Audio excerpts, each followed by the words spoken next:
আসসালামু আলাইকুম। আমাকে কি আপনারা চিনতে পারছেন? মনে হয় না।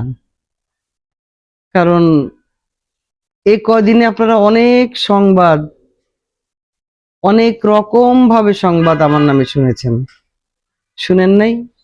যে আমি অনেক অসুস্থ, কি আমি মারা যাচ্ছি হাসপাতালে কত রকমভাবে। যেটা আমি ১ম এ দেখিনি, শুনিনি। আমি অন্যের কাছে শুনেছি, টেলিফোনে শুনেছি। আমরা মিডিয়াতে কাজ করি। আমাদের নামে অনেক খবরই বের হবে। ইউটিউবার ভাই যারা আছেন তারা তো মানে তাদের চোখে ফাঁকি দেওয়ার মতো অবস্থা আমাদের নাই। ওনারা সব খবরই রাখেন, কোনটা সত্য কোনটা মিথ্যা সেটাও রাখেন। কিন্তু আমার দুঃখটা হলো যে সত্যটা জেনে নিয়ে যদি প্রকাশ করেন তাহলে আমাদের মতো আর্টিস্টরা বেঁচে যায়। এটা কিন্তু একটা মানসিক যন্ত্রণা।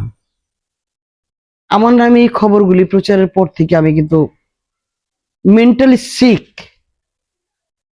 এটা কার ভালো লাগে বলেন?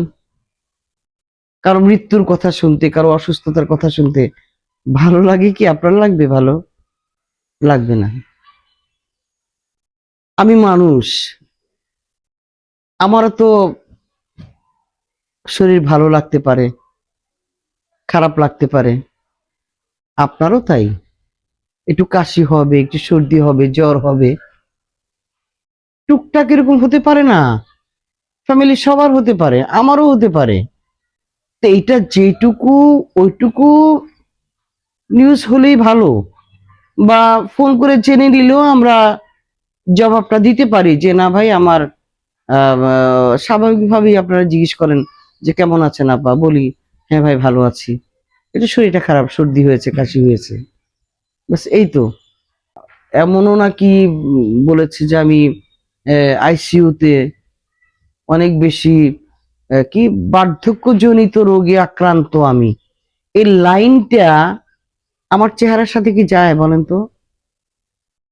হ্যাঁ, আমার বয়স হয়েছে, আমি স্বীকার করি, কিন্তু বার্ধক্যজনিত রোগে আক্রান্ত এই শব্দটা ইউজ করতে হলে আমার মনে হয় আরো কয়েকটা বছর লাগবে। তো এটা আমার কাছে ভীষণ কষ্ট দিচ্ছে এই কথাগুলো। আরেকটা কথা না বললেই না, সেটা হলো এই নিউজগুলি আমার পরিবারের যে যেখানেই আছে, দেশে বিদেশে, শুনে খুবই কষ্ট পাচ্ছে। মানে ওরা এটা মানতে পারছে না যে একটা মানুষ অসুস্থ হতে পারে, খবরাখবর নিতে পারে, তাই বলে তাকে মৃত্যু শয্যায় শুয়ে দেওয়া, এইভাবে একদম আহ, বিশেষ দিয়ে একটা চ্যানেলের মধ্যে এইভাবে ঢালাও করে প্রচার করা, যে প্রচারের মধ্যে কোনো রসকস নাই, সৌন্দর্য নাই, কিছুই নাই, কোনো মজা নাই। এবং আপনারা দেশের প্রথম সারির কয়েকটা টেলিভিশন, কয়েকটা অনলাইন, আপনারা যখন এই ধরনের নিউজগুলো করবেন, তখন আমরা যারা সাধারণ পাবলিক আছি, সাধারণ মানুষ আছি, তারা আমরা আসলে কি বুঝবো?